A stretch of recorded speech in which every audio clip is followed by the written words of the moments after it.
ఉపరాష్ట్రపతి ఎన్నికకు సర్వం సిద్ధమైంది. రేపు పార్లమెంటు భవనంలోని వసుధాలో ఉదయం 10 గంటలకు పోలింగ్ ప్రారంభం కానుంది.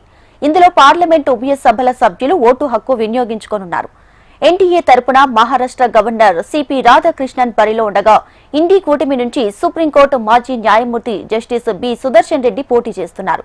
ఈ ఎన్నికకు Rajya Sabha secretary general P C Modi returning అధికారిగా వ్యవహరిస్తారు. పార్లమెంటు భవనంలో ఉదయం 10 గంటల నుంచి సాయంత్రం 5 గంటల వరకు పోలింగ్ జరగనుండగా, సాయంత్రం 6 గంటలకు ఓట్లు లెక్కించి ఫలితం ప్రకటిస్తారు.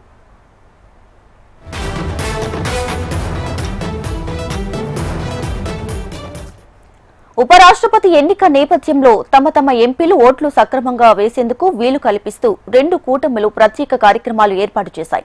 బీజేపీ ఎంపీలకు ఆ పార్టీ 2 రోజుల వర్క్షాప్ నిర్వహిస్తుంది. నిన్న ప్రధాని మోడీ వర్క్షాప్ కి హాజరై పలు సూచనలు చేశారు. ఇవాళ పూర్తిగా ఎన్డీఏ ఎంపీలతో వ్యూహరచన చేయాలని బీజేపీ అగ్రనేతలు నిర్ణయించారు. ఇక ఇవాళ మధ్యాహ్నం విపక్ష ఎంపీలకు కాంగ్రెస్ సంవిధాన్ సదన్ సెంట్రల్ హాల్లో మాక్ పోల్ నిర్వహించనుంది. ఉపరాష్ట్రపతి ఎన్నికల ఓటు ఎలా వెయ్యాలో ఎంపీలకు వివరించనున్నారు. ఇవాళ రాత్రి ఏఐసీసీ అధ్యక్షుడు మల్లికార్జున ఖర్గే తమ పార్టీ ఎంపీలకు విందు ఇవ్వనున్నారు.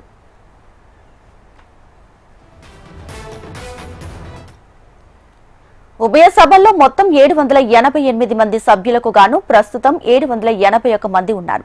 ఇందులో లోక్సభలో 542 మంది, రాజ్యసభలో 239 మంది సభ్యులు ఓటేయనున్నారు.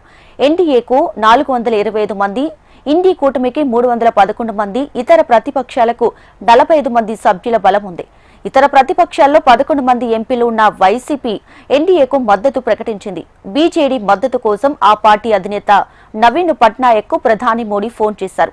సంఖ్యాపరంగా ఎన్డీఏ గెలుపు ఖాయంగా కనిపిస్తుండగా, అటు ఎన్డీఏ కూటమిలో ఇటు ఇండీ కూటమిలో క్రాస్ ఓటింగ్ టెన్షన్ నెలకొంది. అధికార కూటమి నుంచి సుదర్శన్ రెడ్డికి క్రాస్ ఓటింగ్ జరుగుతుందని కాంగ్రెస్ ఆశాభావంతో ఉండగా, తమిళనాడు ఎంపీల్లో కొందరు తమ రాష్ట్రానికి చెందిన రాధాకృష్ణన్ వైపు మొగ్గు చూపుతున్నారని బీజేపీ అంచనా వేస్తోంది.